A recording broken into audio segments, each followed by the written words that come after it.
నమస్తే, welcome to ANCT news. ఇక వార్తల్లోని వివరాలు చూద్దాం. భద్రాద్రి కొత్తగూడెం జిల్లా ఇల్లెందు పట్టణంలో బీఆర్ఎస్ పార్టీ ఇల్లెందు పట్టణ మండల టేకులపల్లి కామిపల్లి మండలాల ముఖ్య నాయకులతో పార్లమెంటు ఎన్నికల సన్నాహక సమావేశం మాజీ ఎమ్మెల్యే హరిప్రియ నాయక్ అధ్యక్షతన ఇల్లెందు పట్టణంలో నిర్వహించారు.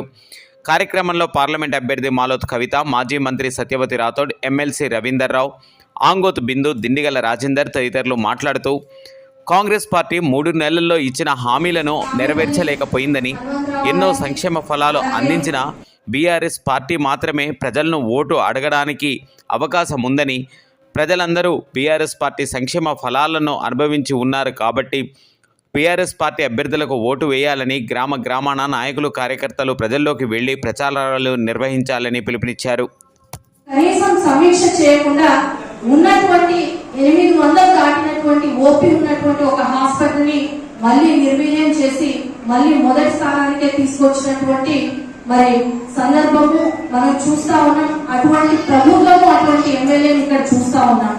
అంతేకాకుండా మరి మనం తెచ్చినటువంటి ఐటీఐ కాలేజ్ కావచ్చు, వాటిని కూడా కట్టకుండా ఇక్కడ ఎమ్మెల్యే కనీసం సమీక్ష చేయకుండా తిరుగుతున్నటువంటి దాఖలాలను మనం చూస్తున్నాం. అన్ని మండలాల్లో కూడా మనం తెచ్చినటువంటి వర్కుల్ని వాళ్ళు తెచ్చినామనేసి చెప్పుకొనేసి ఆ వర్కుల్ని చేస్తున్నారే తప్ప ఎక్కడా కూడాను ఇది మేము తెచ్చాము అనేసి ఓపెన్ గా చెప్తున్నటువంటి సందర్భాలు లేవు. కాబట్టి గర్వంగా తలెత్తుకొని ఇది బీఆర్ఎస్ పార్టీ చేసినటువంటి పని, ఇది బీఆర్ఎస్ పార్టీ ఇచ్చినటువంటి వర్క్ అనేసి ప్రతి ఒక్కరిని గర్వంగా తలెత్తుకొని మనం చెప్పవచ్చు.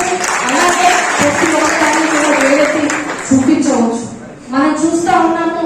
మరి అక్క ఈ 5 సంవత్సరాల కాలంలో నాకు తెలిసి ఒక ఎంపీ ఇంతగా తిరిగినటువంటి దాఖలాలు ఎక్కడా లేవు. ఎంపీ అంటే ఎక్కడో ఒక చోట కనిపిస్తారు, ఎప్పుడో ఒకసారి వస్తారు, వెళ్ళిపోతారు. కానీ పనిచేసి మంత్రిగా పనిచేసిన అనుభవం, ఒక రాజకీయ కుటుంబం, చదువుకొని తన భర్త మంచి స్థాయిలో ఉండి ఉద్యోగం ఉన్న ప్రజల సేవ చేయాలని ఆ రోజు ఎమ్మెల్యేగా ఉన్నప్పుడు మానుకున్న అభివృద్ధి, ఈ రోజు ఎంపీగా ఉన్నప్పుడు ఈ ప్రాంత ప్రజల కష్టసుఖాల్లో పాలు పంచుకున్న మన ఆడబిడ్డ, మరి ఈ నియోజకవర్గ కోడలు మరి కవితమ్మను ఎక్కువ మెజార్టీ ఇచ్చే బాధ్యత ఇల్లెందు నియోజకవర్గంలో వేదిక మీద ఉన్న పెద్దలు కానీ, ఇన్ఛార్జ్ గా ఉన్న హరిప్రియ గారు కానీ మీరందరూ తీసుకొని మళ్ళీ ముఖ్యమంత్రి, మన మాజీ ముఖ్యమంత్రి గారి ప్రోగ్రామ్ ని కూడా ఈ ప్రాంతంలోనే రోడ్ షో ప్లాన్ చేస్తున్నాం.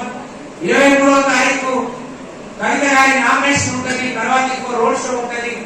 కానీ కార్యకర్తలే మీరే కవిత లాగా, మీరే కేసీఆర్ లాగా గ్రామాన ఆ రోజు బీఆర్ఎస్ చేసిన అభివృద్ధి సంక్షేమం ఇవాళ కాంగ్రెస్ నిండు మనసు మీరు ఆశీర్వదించాలి. వచ్చిన కార్యకర్తలకి చేతులు జోడించి శిరస్సు వచ్చి మీరు విజ్ఞప్తి చేస్తాను.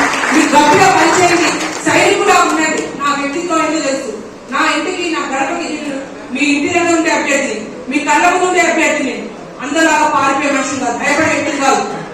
కాంగ్రెస్ లో పని లేక కవితను ఎట్లా డామినేట్ చేయాలా, ఎట్లా బీఆర్ఎస్ పార్టీ కార్యకర్తలు ఎట్లా మనోధైర్యం కోల్పోయారు తేమోడు వార్తలు పెడుతున్నారు. కవిత కాంగ్రెస్ కవిత అరే ఈ కష్టకాలంలో బాబాకు కేసీఆర్ ఏంటంటే ఉంటాం.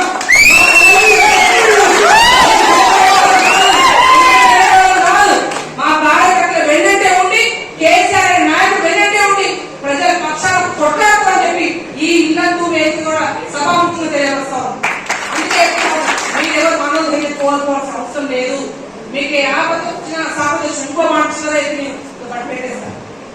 మన పార్లమెంట్ సెగ్మెంట్ లో పురుషుల కంటే కూడా మహిళా ఓటర్లు అత్యధికం. మనము ఏ ఆడబిడ్డకైనా ఇబ్బంది అయితే నా వంట రూమ్లో లేకపోతే నా ఇంట్లో లోపల నేను వచ్చి అక్క కవితగా మాకు ఇబ్బంది అని చెప్పి నేరుగా మహిళ వచ్చి నా ఇంట్లో అడగవచ్చు. మా అన్నయ్య అయితే వచ్చి నేరుగా ఇంటికి వచ్చి కవితగా మాకు ఈ పని చేసి అడగవచ్చు. అంటే నేనేమంటే మహిళా ఓటర్ సంఖ్య కూడా ఎక్కువ. మా మహిళా సోదరులందరూ కూడా మన ఓట్లు మనమే పెట్టుకోవాలి ఖచ్చితంగా అని చెప్పేసి నేను మీ దీవెన ఉండాలి. మీ బిడ్డ కూడా పూర్తి అందరూ నిండు మనసులను దీవించాలి. మరొకసారి కోరుకుంటూ పూర్తి విశ్వాసం నాకుంది. వాళ్ళు ఎన్ని జిమ్మిక్కులు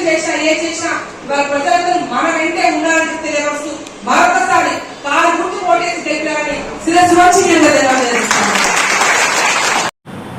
వార్తలు ఇంతటితో సమాప్తం. తిరిగి ప్రసారమయ్యే ఏఎన్సిటీ న్యూస్ లో మళ్ళీ కలుసుకుందాం. అంతవరకు సెలవు. నమస్కారం.